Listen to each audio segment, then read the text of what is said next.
आपको मेरे आंखों के आगे से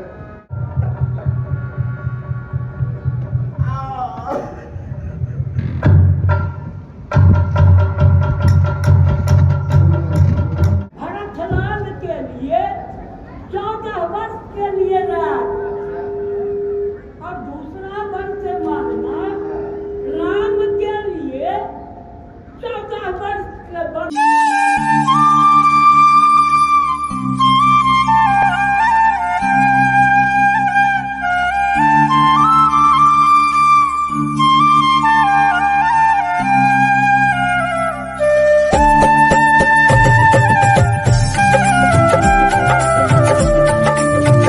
guys welcome to new vlog. बड़े होंगे, मस्त होंगे, ठीक होंगे। और गाइस आज है आपका डे 6 बजरंग राम लीला का। आप चलते हैं फटाफट लीला दिखाने के लिए आपको सीधा ग्राउंड पे। और आज है आपका वनवास होगा, राम जी और सीता माँ और लक्ष्मण जी का वनवास होगा, तो वाला सीन दिखाया जाएगा। तो चलते हैं फटाफट ग्राउंड पे। और आप जिसने अभी तक पूरी रामलीला की सीरीज़ नहीं देखी है, बजरंग रामलीला 2024 जाके ज़रूर देखना। लिंक मैंने एक प्लेलिस्ट बना दी है, उस पर जाके देखना। सारे आपको लाइन टू लाइन हर दिन की रामलीला मिलेगी, दशहरे तक की, दशहरे नहीं राज तिलक तक की मिलेगी।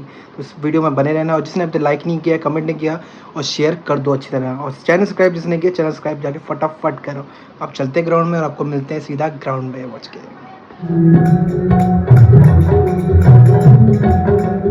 आज के चरणों में सुवंदना प्रणाम स्वीकार हो।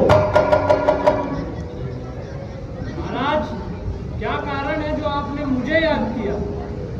हे सुमंत जी, आज सरयू में स्नान के उपरांत जब मैं राजभवन में जाने के लिए तैयार हो रहा था, तभी मेरी दृष्टि मेरे श्रवण पे पड़ी और मैंने देखा कि मेरे श्रवण के बाद सफेद हो चुके हैं। इसका अर्थ ये होता है कि बुढ़ापा मेरे दहलीज पे खड़ी है और मुझसे कह रही है, हे राजा दशरथ, अब इस मोह माया से मुक्त होकर के अयोध्या का सिंहासन किसी और को सौंपिए और आप अपने रानियों के साथ वनगमन कीजिए, वहां तपस्या कीजिए। और जो आपके नाम को राज्य सौंपने के बाद हो रहा है, अति उत्तम है, अति उत्तम। सुमंत जी, मैंने आज तक जो भी निर्णय लिया है वो अपनी सभा में अपने मंत्रियों, सभासदों के विचार विमर्श के उपरांत ही लिया है। इसलिए आप जाइए और सभासदों को जल्द से जल्द मेरे मंत्रणा कक्ष में उपस्थित होने के लिए कहिए। महाराज दशरथ राजमहल में पधार रहे हैं।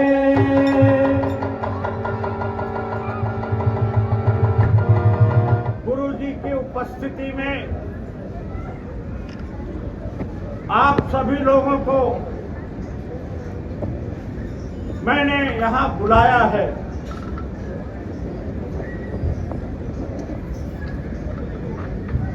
मुझे आज मेरे मन में कुछ अभिलाषा उत्पन्न हुई और आपके मन में भी एक जिज्ञासा होगी कि राजन ने अविलंब इस सभा का आयोजन क्यों किया है। हे मेरे राज्य के सभासदों, आज तक मैंने जो भी निर्णय लिया उसमें आपकी सहभागिता रही है। मेरे हर निर्णय में और हर निर्णय के आप साक्ष्य रहे हैं। आज मुझे ऐसा प्रतीत हुआ कि मेरा चौथापन आ गया है। बुढ़ापा मेरे दहलीज पे खड़ी होकर के दस्तक दे रही है और मुझसे कह रही है, हे राजन, अब इस मोह माया से निवृत्त हो जाइए और अपना उत्तराधिकारी चुनिए। इसलिए आप लोगों को मैंने यहाँ आमंत्रित किया है। जगमंगल भरतारी चारा वेदना सुनाई बारा। हे मेरे राज्य के सभासदों, मंत्रियों,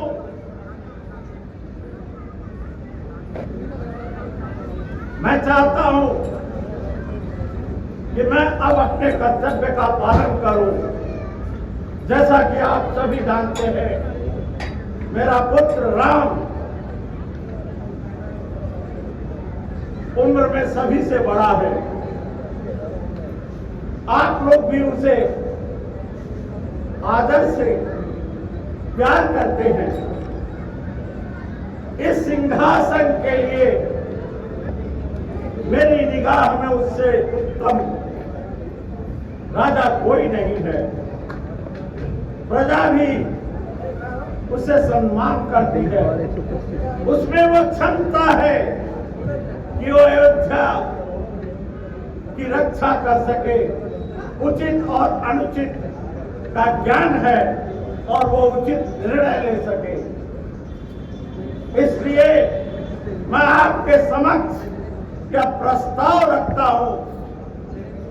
यदि आप मेरे प्रस्ताव को स्वीकार करते हैं तो कृपया मुझे बताइए ताकि मैं आगे की प्रक्रिया प्रारंभ करूं। हमें आपका यह विचार मान्य है। आपका क्या विचार है?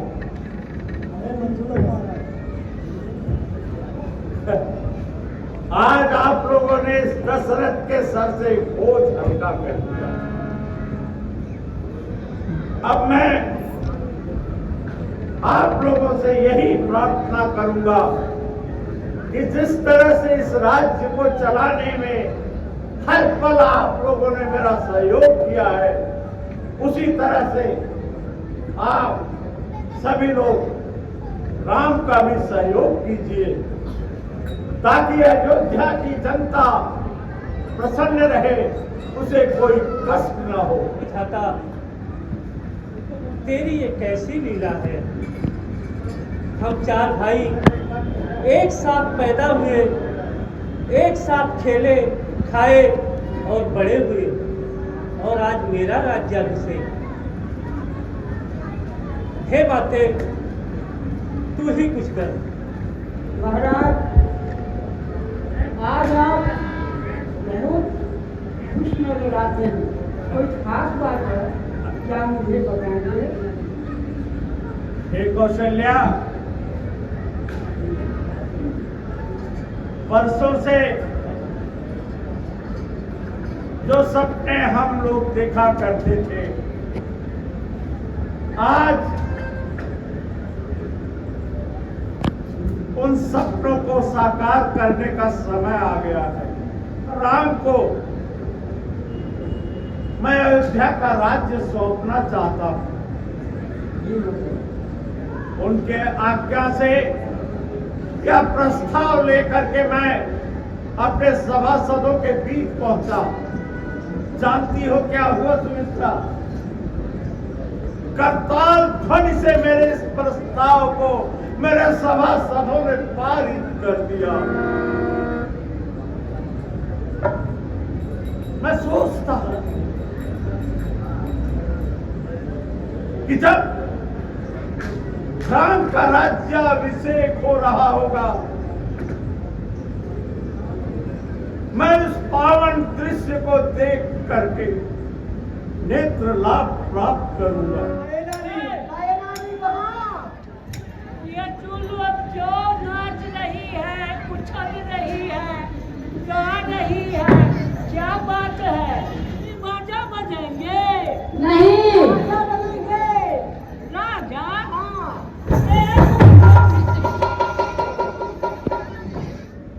हे महारानी जी, कहो प्यारी दासी, आप कह रही है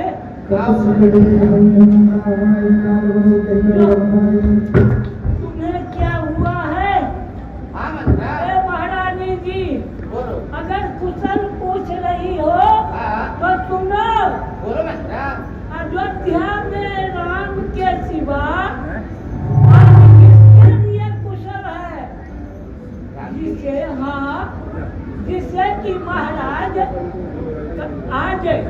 सुबह होते ही अयोध्या का राजपाट प्रदान कर नहीं, देंगे। ये बहुत अच्छा है। उन्हें राजा बनाएंगे।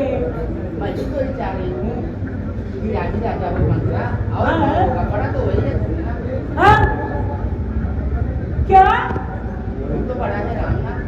तू भी यही चाहती है? हाँ मंत्रा, बैठ के घबराई। महारानी कहो याद कर लो, यदि राम राजा हो गए तो तुम अयोध्या में एक दासी से भी बढ़कर हो जाएगी। चल निकल यहाँ से चंद्रोलन, चल निकल यहाँ से चंडालन, किसने मत तेरी मारी है, चिड़ियों के ढेर में बनकर आई चिंगारी। महारानी कहो दादी। राज ये है कि तेरे पुत्र को हाँ और शत्रुघ्न को हाँ इस समय ननिहाल पहले भेज दिए महाराज। ठीक है ये मुंडा, हाँ? ठीक है। अब कौशल्या से मिल करके रामचंद्र जी को राजा बनाना चाहते हैं। सुनो, कहो दादी। अगर राम अयोध्या के राज सिंहासन पर बैठ गए तो तुम किस तरह इस अयोध्या में निवास करोगी, ये सुन लो। तुम्हें शौक की सेवा करना पड़ेगा। सुनो, मत खिला लेना। हाँ, ये कभी परख सकते हैं। ठीक है ये मुंडा। इसलिए रामचंद्र जी का सौगंध खिला लेना। ठीक है मुंडा। पहला वरदान से मांगना हाँ भरतलाल के लिए 14 वर्ष के लिए राज, और दूसरा वर से मांगना राम के लिए 14 वर्ष के वनवास। यही हेतु रानी निशानी बरसत पानी पतही निवारही, मानो भुजंग भुवन भामिनी विषण भात बिहारी। कैकेयी, हे मेरी प्रिय,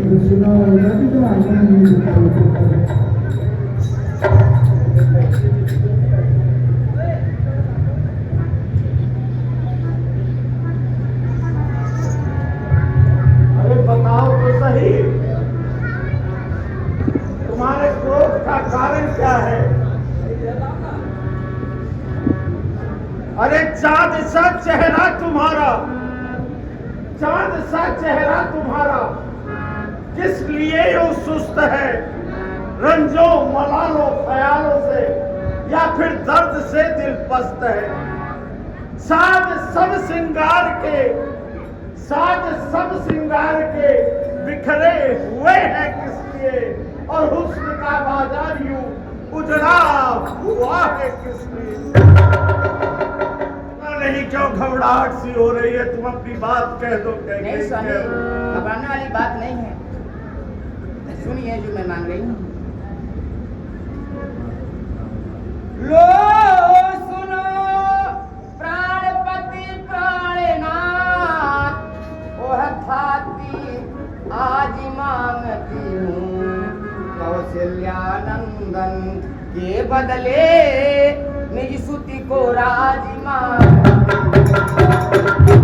राजा जो राम हो रहा है, वो राजा नहीं उदासी है। कल ही से 14 बरसों तक तपसी बनकर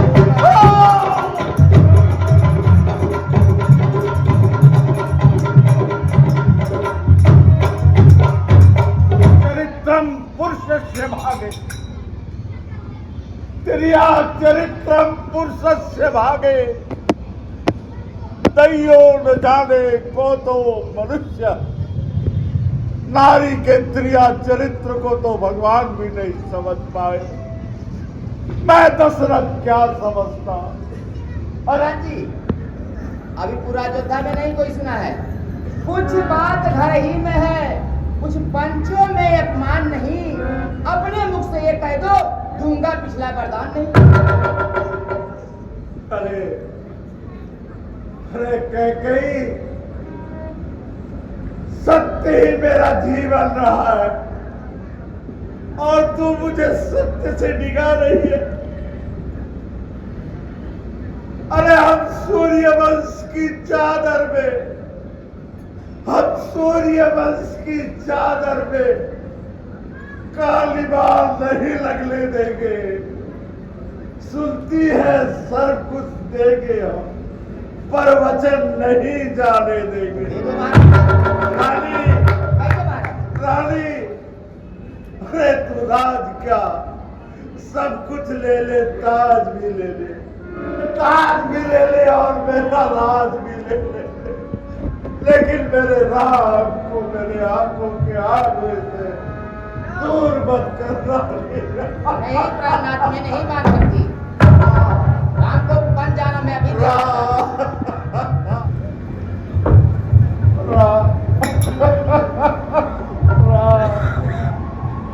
पिताश्री, आपकी ऐसी अवस्था क्यों पिताश्री?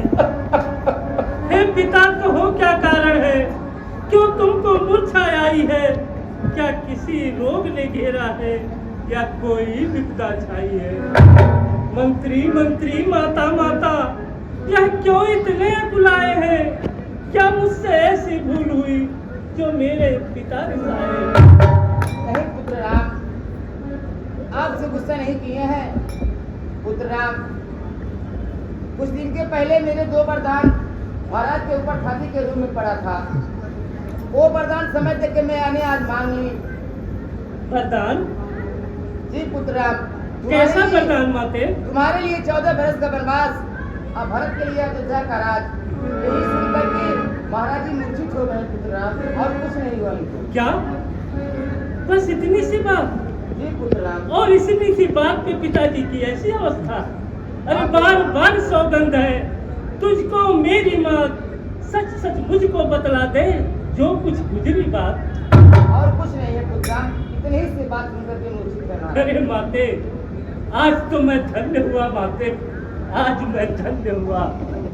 अरे बड़भागी वह बेटा है जो पितु माँ का आज्ञाकारी है। यदि माता है यही आज्ञा है तो जिंदगी हम इतने बड़े हुए फिर भी यह आस हमेशा रहा मुझे, माता या पिता किसी ने भी आज्ञा न कोई दिया हमें। सच कहता मन की कहता हूँ, है तिलक बहुत ही भार मुझे। अरे या भरत प्राण प्यारे को इसमें हम स्वयं विचारा करते थे, थोड़ा सा समय बनों में दे, तब जानेंगे कि दुख क्या है, जब जीवन दुखी जनों में दे।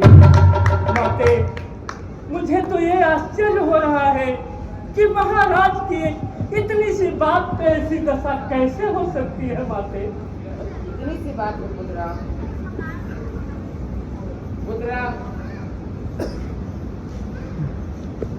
लो मैं बनकर बस मंगाती हूँ, यही बैठ कर बन जाओ मेरे पुत्र। ठीक है माते, जैसी आपकी आज्ञा। माता, आपको तो क्या होगा? बद्री माता ने भैया राम के लिए 14 वर्षों का वनवास मांगा है। माता, अयोध्या में न्याय कुछ नहीं देखा जा रहा है। अरे वो कौन मांगने वाली है जो मांग रही है राज तिलक? अधिकार जिसे है धरती का, होगा उसको ही राज तिलक। अन्याय अगर होता है तो चुप रहने में संतोष नहीं, और वो जाने की भी खूब रही, क्यों जाए जब संतोष नहीं। और उनकी सेवा करें। धन्य हो माता, आप धन्य हो। अरे तुम बेदेवी हो, तुम विदुषी हो, तुम सच्ची छत्राणी हो माँ, तुम नहीं मानवी हो कोई, तुम तो सदेहवाणी हो माँ। तुमने समय देख मेरे ही मन की बात कही, जो मैं कहलाने आया था वह स्वयं तुम्ही ने बात कही। मेरी भी यही लालसा है, पकड़ो रघुराई की बाहें, भाई की सेवा करने को आतुर है भाई की माए। अच्छा अब देर नहीं अच्छी, आशीष दो विदा करो माता। 14 वर्षों को शक्ति भरो, इससे पर हाथ धरो माता।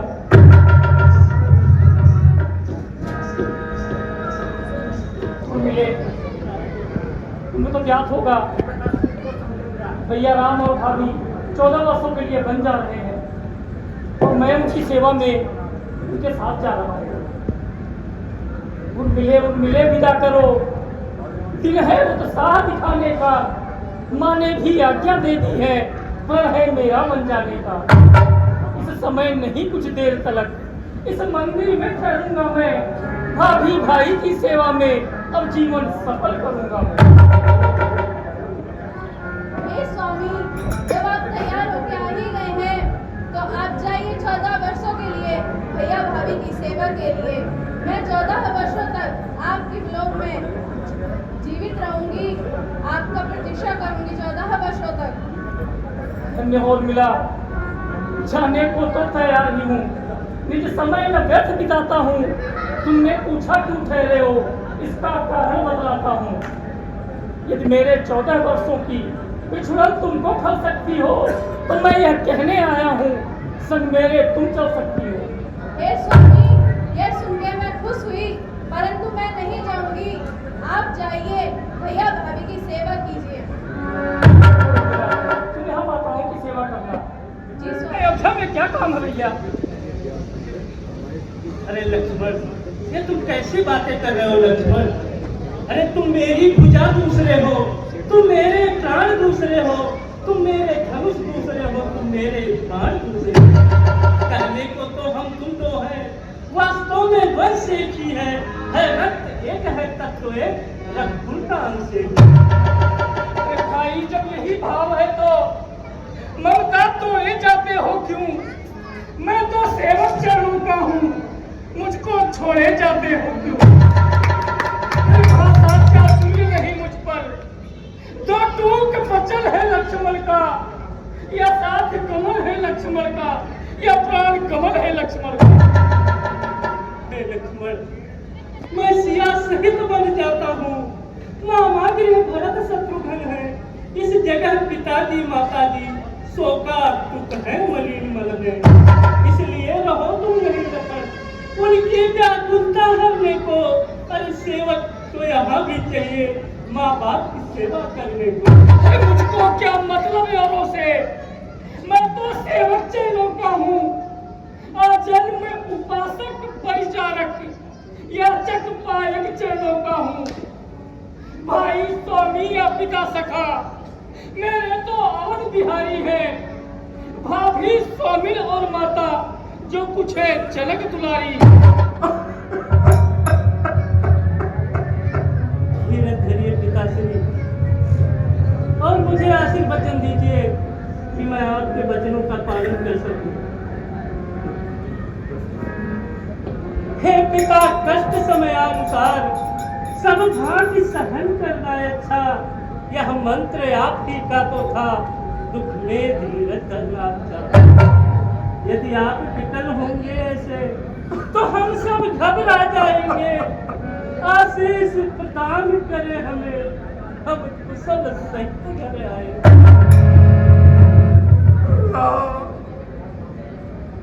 तुम आज्ञाकारी पुत्र, इस पृथ्वी पे और कोई दूसरा नहीं होगा, और कुछ जैसा हमारा पिता।